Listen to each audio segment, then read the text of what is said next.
नमस्कार दोस्तों, आज के हमारे इस वीडियो में हम आपके लिए सफला एकादशी की व्रत कथा लेकर आए हैं। एक समय की बात है जब महाराज युधिष्ठिर भगवान श्री कृष्ण से अत्यंत महत्वपूर्ण प्रश्न पूछते हैं। हे जनार्दन, पौष मास के कृष्ण पक्ष में कौन सी एकादशी आती है और किस प्रकार इसका पालन करना चाहिए? कृपया इस बारे में मुझे बताएं। युधिष्ठिर महाराज की बात सुनकर भगवान केशव बोले, हे धर्मराज, पौष मास के कृष्ण पक्ष में आने वाली एकादशी का नाम सफला एकादशी है। इस एकादशी के दिन भक्तों को भगवान नारायण के विग्रह की पूजा अर्चना करनी चाहिए। मैं आपको सफला एकादशी की पौराणिक कथा सुनाता हूँ, ध्यान पूर्वक सुनिए। एक समय चंपावती नाम की एक सुंदर नगरी थी, जहाँ माहिष्मत नाम के एक अत्यंत पराक्रमी और धर्मनिष्ठ राजा राज्य करते थे। उनके 4 पुत्र थे। राजा का सबसे ज्येष्ठ पुत्र लुम्पक सदैव पाप कर्मों में लिप्त रहता था। स्त्री दुराचार, जुआ खेलना, ब्राह्मण और शास्त्रों का अपमान करना, वैष्णवों की निंदा करना उसके लिए सामान्य कार्य थे। उनके इन पाप कर्मों का असर राज्य पर पड़ने लगा। एक दिन राजा माहिष्मत ने उसे अपने राज्य से निष्कासित कर दिया। लुम्पक राज्य के बाहर के एक जंगल में रहने लगा, लेकिन अभी भी उसकी पापमय प्रवृत्ति में कोई कमी नहीं आई। वो दिन में जंगल के प्राणियों का शिकार करता और उनके मांस का भक्षण करता था, और रात्रि के समय नगर में जाकर लूटपाट करता था। अनेक बार लोगों ने उसे चोरी और लूटपाट करते पकड़ा भी था, लेकिन लुम्पक के पाप कर्मों का अंत नहीं हुआ। वो जंगल में एक अति प्राचीन विशाल भगवान श्री हरि के प्रिय पीपल के पेड़ के नीचे रहता था। इस प्रकार काफी समय बीत गया। आखिरकार उसके जीवन के परिवर्तन का समय आ ही गया।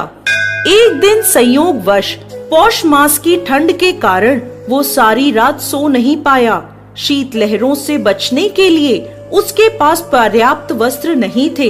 पौष कृष्ण पक्ष की दशमी के दिन वो सारी रात जागता रहा। ठंड की वजह से उसका शरीर शिथिल हो गया और वह मूर्छित हो गया। अगले दिन एकादशी के मध्याह्न के सूर्य की गर्मी पाकर उसकी मूर्छा दूर हुई। गिरता पड़ता वो भोजन की तलाश में निकला। पशुओं को मारने में असमर्थ था, अतः पेड़ के नीचे गिरे हुए फल उठाकर वो वापस उसी पीपल के वृक्ष के नीचे आ गया। उस समय तक सूर्यास्त हो चुका था। इस असहाय स्थिति में अपने पूर्व जन्म के कर्मों के कारण उसने भगवान नारायण को याद किया और कहने लगा, हे प्रभु, मेरी क्या स्थिति हो गई है। अब यह फल आप ही को अर्पण हैं। इन फलों से आप ही तृप्त हो जाइए। उस रात्रि भी ठंड के कारण वो सारी रात जागता रहा और भगवान का स्मरण करता रहा। इस प्रकार अनजाने में उसका एकादशी के व्रत का पालन हो गया। अनजाने में की गई इस तपस्या से भगवान प्रसन्न हो गए। अगले दिन सूर्योदय होते ही एक सफेद तेजस्वी घोड़ा लुम्पक के पास आकर खड़ा हो गया। उसी क्षण एक आकाशवाणी हुई, हे वत्स, ये घोड़ा तुम्हारे लिए आया है। भगवान नारायण की असीम कृपा और सफला एकादशी का नियम पूर्वक पालन करने के कारण तुम्हारे समस्त पाप नष्ट हो गए हैं। अब तुम इस घोड़े पर सवार होकर अपने पिता के पास अपने नगर में वापस चले जाओ। तुम्हारा राज्य तुम्हें वापस मिल जाएगा। ऐसी आकाशवाणी सुनकर वह गदगद हो गया। सफला एकादशी से अर्जित पुण्य फल के कारण उसका शरीर पुनः कांतिमान हो गया। उसी क्षण वो अपने राज्य को वापस आया और अपने पिता से क्षमा याचना करने लगा और उन्हें सारा वृत्तांत कह सुनाया। उसके पिता ने जब उसे समस्त सद्गुणों से युक्त देखा तो वह अत्यंत प्रसन्न हुए और लुम्पक को राज्य का कार्यभार संभलाकर वो वन को तपस्या के लिए चले गए। इस प्रकार लुम्पक ने अपने राजकुमार होने के सभी दायित्वों को निभाया। अपने पिता के पद चिन्हों का अनुसरण करते हुए वो अपने देह को त्यागने के बाद वैकुंठ लोक को प्राप्त हुआ।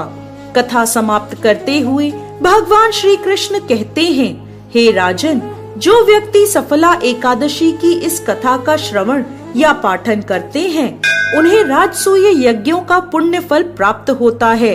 उनके समस्त कष्ट नष्ट हो जाते हैं और अंत में वैकुंठ को वो प्राप्त करते हैं। जय श्री हरि विष्णु।